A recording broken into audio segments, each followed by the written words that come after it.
What is up, my Squirtleites? It is I, your king, welcoming you back to more Let's Play Pokemon Emerald. In the last episode, we made it here to Route 114 and caught ourselves a brand spanking new team member. That's right, it's Vega the Swablu. Got an experience share on her, and we're going to be hopefully leveling her up copious amounts over the next few episodes before we actually start using her. I'm going to rock smash my way up through this, because I believe there's actually an item up here, if I'm not mistaken. So we're going to go get that. Yes, there is, and it is a protein. Okay, awesome.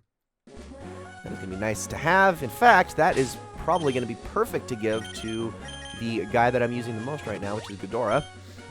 And now we can continue along on our way to Meteor Falls. So there are a few trainers up in this area that are still left to fight. This guy's a Kindler, so let's take him down.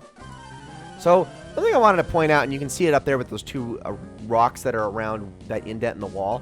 Something about secret bases that always annoys me is just how inconvenient they try to make getting to them. It's like, isn't the whole point of secret bases like you want to be able to get back there? It's like easy to get to, I suppose. I don't know, maybe not if you're like trying to make like very special places for like your friends to get to and stuff like that, but it's like they really do go out of their way to make some secret bases incredibly hard to access and return to. So, I don't know, I've always been more partial to making secret bases in locations that are very accessible. And, yeah, some of them just really aren't. Especially if you don't have, like, a Pokemon with the HM Rock Smash on hand at all times, you know? And Vega got to level 17, so that's pretty good. We just beat Kindler Bernie Sanders, and now we can continue. No, I don't care about your spirit, man. Gosh. Nobody cares about your spirit. Let's head over here and take on these two trainers now. And I think there might be like one more trainer on this route that we have left to take care of after this. It's probably another hiker. Wouldn't be surprised. But here we go. Got Hiker Lucas and Picnicker Angelina. There's Geodude and another goofy looking Lombre. Yeah, that's fine. I can deal with these two. Alright, let's start with Metal Claw on Geodude, and then we'll use Spark on Lombre. I did heal between episodes, by the way, and also restocked up on Super Repel, so now I'm back up to 20. And am I going to just narrowly miss killing both of these two? Nope, I was at least able to kill the Geodude. Okay, that's good. Kind of worried about Geodude's physical defense, because even though he's, you know, just the Stage 1 Pokemon, he's still pretty darn good physical defense.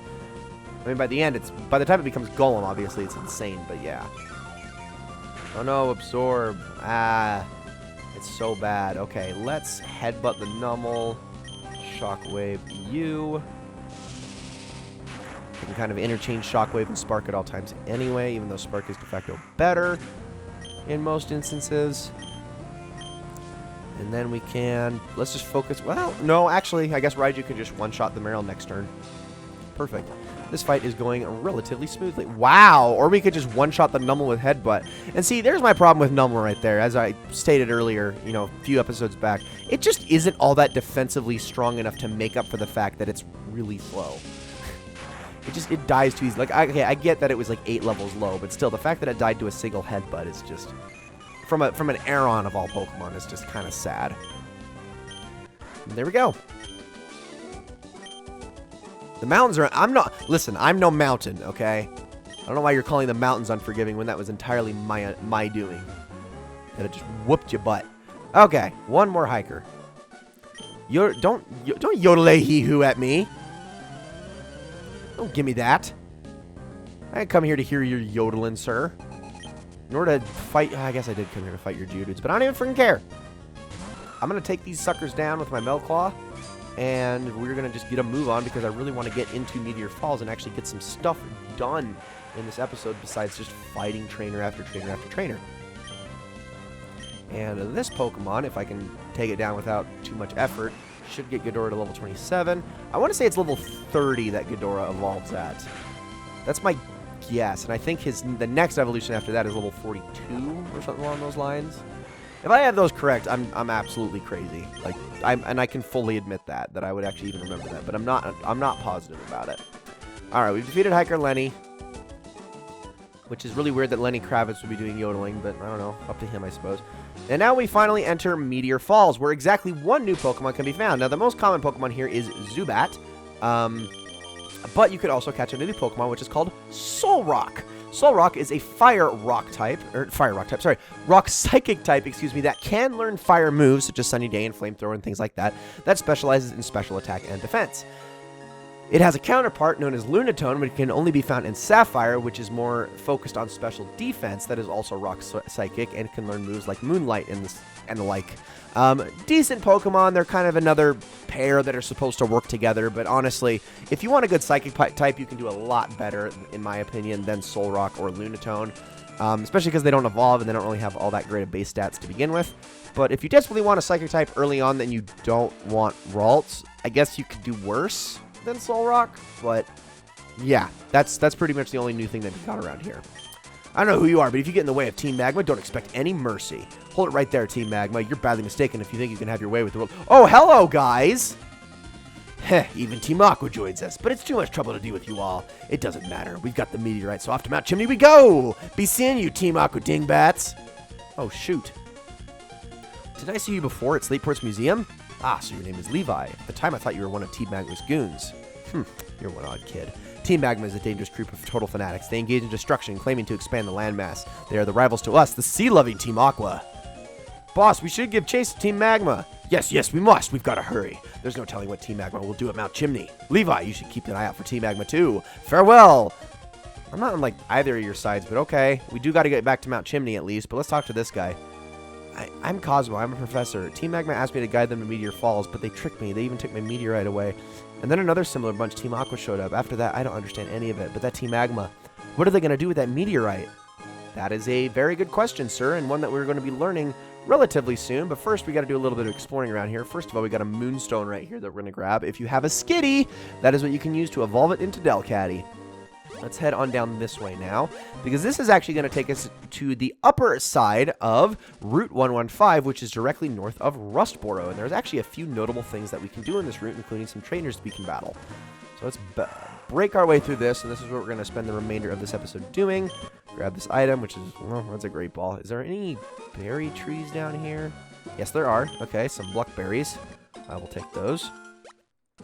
You can also go over here and actually surf to another section, but considering we don't have the HM Surf yet, that is irrelevant to us. But there is more to this route that you do not see just right here. So let's head on over this way. Let's fight this guy first. With my Steel Rock type, yes, I'm going to fight this fighting type guy. Because I am smart. And he has one, just a Machop. Okay, I can deal with that. No problem. Alright, Ghidorah, here we go. Use Headbutt. Thank you. And, okay, didn't kill it, but also it didn't fight back. It just used Focus Energy like a doofus. And now it's gone.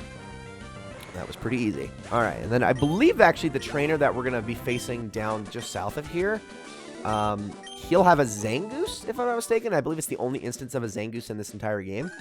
So that's going to be pretty cool. So let's battle these two. Have a rare Pokemon. Would you like me to show you? Yes, I would, in fact. Because Zangoose is pretty darn cool. Really good Pokemon, actually. If I had my choice between Zangoose or Seviper, I would actually pick Zangoose. It's one of the few normal types in this game that I would actually be willing to run on my team. Like, pure normal types. It's also, I just like its design. I think it's pretty cool. I don't know. I'm a fan, personally. We're going to start with... We're going to start by focusing that Zangoose, though, because it can pack quite a punch. And also, I knew Metatype was going to use Protect, so I'm going to wait that one out. So let's get you out of here. Wow, that actually did a lot more damage than I was expecting it to do. Like, I know Zangoose doesn't have the best defenses in the world. It's more focused on physical attack and then sort of on speed, but yeah, at least we got rid of it. Okay, Vega got to level 18. That is good stuff right there. Vega's trying to learn Fury Attack. I guess I can teach that to her. I mean, it's better than Sing, because Sing has like 55% accuracy, which is pathetic. It's one of the worst status-inflicting moves in the game, unfortunately. There's so many better types of sleep moves. Heck, even Hypnosis is better. Okay, he's also got Seviper, which we'll focus that one next with basically the exact same moves. And now Metatite is probably going to use Detect on the next turn, which is a little bit of an issue. But oh well. We can completely focus on their Pokemon next. So probably waste a turn and then kill it, and then the next Pokemon, and then waste a turn and then kill it, etc. Because Detect is so annoying. Oh wow, I didn't use it! Wow, I'm super shocked, actually. I mean, not as shocked as Metatite. Heyo! I'm hilarious. I know. Alright, send out the next Pokemon so that Raiju can hit it. Or Ghidorah can hit it, excuse me. Oh, a Spoink. We actually haven't run into one of those yet. I'll talk about one of those very soon because we're going to be getting to the route where we can actually catch one of those. It's actually not a bad Pokemon. It's one of the... It's a pretty decent Psychic type, especially when it evolves, obviously. Kind of an interesting design, too. It's always kind of, like, scared me, though, because from what I know, the lore behind Spoink is that if it ever stops bouncing, it will die, or something like that. It's like, that's got to be the worst life ever. Like, that's awful. I feel so bad. Speaking of PP ups, I'm actually going to use one of those on... I'm going to use one of those on Toothless's Leaf Blade, actually. And I think that's it for now. I'll save the other one for much later. So let's keep heading this way. Now, you can go over here. Oh, there is one more trainer on this route. Okay. Didn't even think about that. This beach is my secret training spot. Don't come butting in. Well, we will. And we're going to actually take you down pretty easily. What do you got? You got... No, more in Meditite. Okay. Well, I'm glad we're almost done dealing with these things and their stupid detect that I fully expect to have happen again. And it didn't, and I'm shocked. Every time it doesn't happen, I'm shocked. I'm just going to be honest. Okay, so let's use Headbutt again. I really don't use Rock Tomb all that much. Honestly, as soon as I can get like Rock Throw or Rock Slide, I am going to replace Rock Tomb with it. So, got a Makuhita next. Which Makuhita, a Vital Throw would really, really hurt. So if I can, let's see if I can flinch this thing. Or just crit it and kill it. Wow, that's one way of dealing with the problem. All right, I will absolutely take it. Okay, so that is going to be it for that. And ladies and gentlemen, that is also going to be it for this episode of Let's Play Pokemon Emerald. In the next episode, I'm going to meet you guys all the way back at Route 112 over by where we encountered those two Team Magma grunts that were blocking the way. Because it's really not, it's going to be kind of pointless not, it's going to be kind of pointless if I just show me walking all the way back. So, with all that said, thank you all so very much for watching. I hope you all enjoyed this episode very, very much. And I will see you all in the next one.